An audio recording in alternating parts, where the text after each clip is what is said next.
Oftentimes, whenever I either read a book or I hear a sermon or I even hear somebody just talk about the problem of pain, typically they're talking about the problem of the existence of pain coexisting with the belief in a good God who is all powerful. And it's this perennial apologetic question of how do we have pain if God truly is big and he truly is all-knowing and he is good. But whenever I think of the problem of pain, that's not typically the problem that I think of first. Because I do understand that whenever we become one flesh with death, pain is a natural outworking.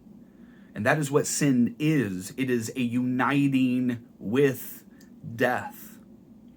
No, when I think of the problem of pain, I think of unity in the church. Unity is an incredible gift. As a matter of fact, it's something that an entire psalm is written to, the celebration of, the singing in worship of, unity of God's people. Psalm 133, it's a song of David, and this is what it says. How good and pleasant it is when God's people live together in unity. It is like precious oil poured on the head, running down on the beard, running down on Aaron's beard, down on the collar of his robe. Listen to how vivid the imagery is here. This beautiful moment of anointing. The anointing of a prophet, the anointing of a leader, the anointing of a king is an image of the glory of what it is like whenever God's people are united. Verse 3 of the psalm, it is as if the dew of Hermon were falling on Mount Zion. For there the Lord bestows his blessing, even life evermore. Here's what's crazy. That's the end of the psalm. The entire psalm with this beautiful, vivid imagery is all about what it is like when God's people are united, when God's people are one. The problem is, and the reason why we maybe need to have more songs about that, is that whenever we look around, even within the same church, I'm not even counting different denominations, even within the same church, unity seems to be so fleeting. Unity seems to be so incredibly rare.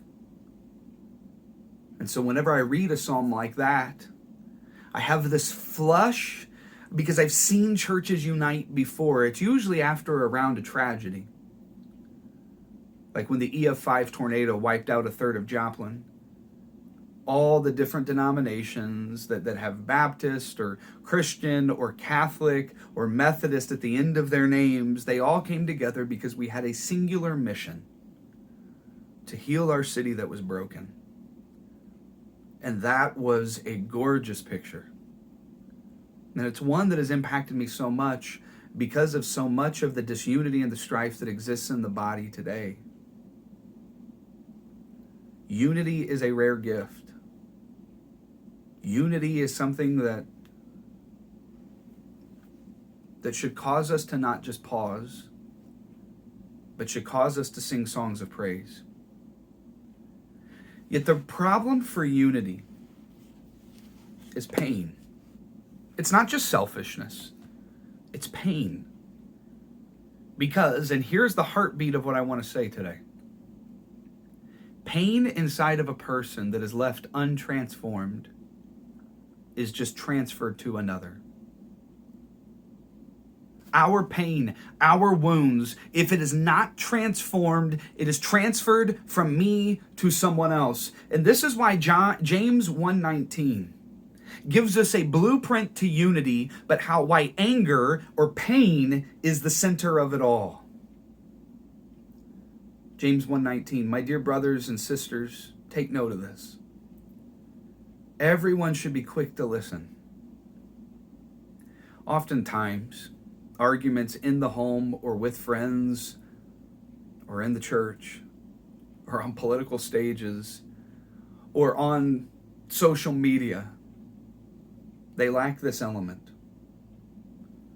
People committed to being quick to listen. And a lot of the times people are quick, they are not quick to listen when they do not feel as if they will be heard. And that assumption comes from a wound, from pain, from a time of growing up whenever you were overlooked, ignored, not listened to, when your needs were communicated to the person that you thought was there to take care of you, and it was ignored. Everyone should be quick to listen, slow to speak. Oh, that we would listen more than we speak. Matt Proctor, the president here at Ozark Christian College, says this to me all the time. He says, Shane, I always tell my children, God gave us 2 ears and 1 mouth because we should listen twice as much as we speak. Slow to speak and slow to become angry. Because human anger does not produce the righteousness that God desires. I've talked about this before in our community, that anger is a mask of sadness.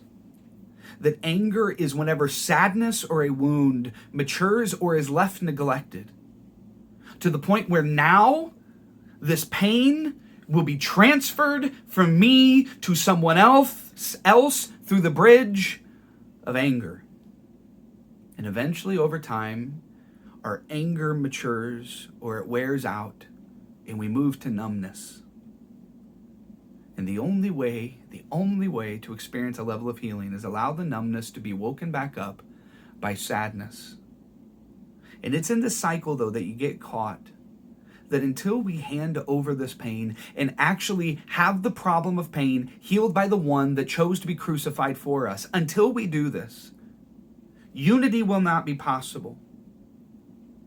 Because we will not want to listen, because the pain is prodding us to get our words in. If we are not slow to speak and quick to listen, then we will become increasingly angry. Why? Because pain that is left untransformed is transferred from one person to another.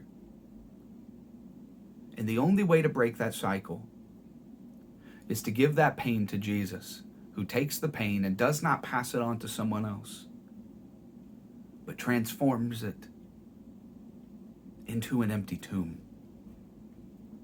My challenge for you this week is this: fall in love with unity by confronting the deepest parts of your pain, offering to Christ the sadness, the anger, the numbness, so that your pain can be healed, so that your pain can be transformed, so that you no longer are transferring that pain to the people around you. Your family will thank you for this. And so will the beautiful bride of Christ. I love you guys. Have a good week.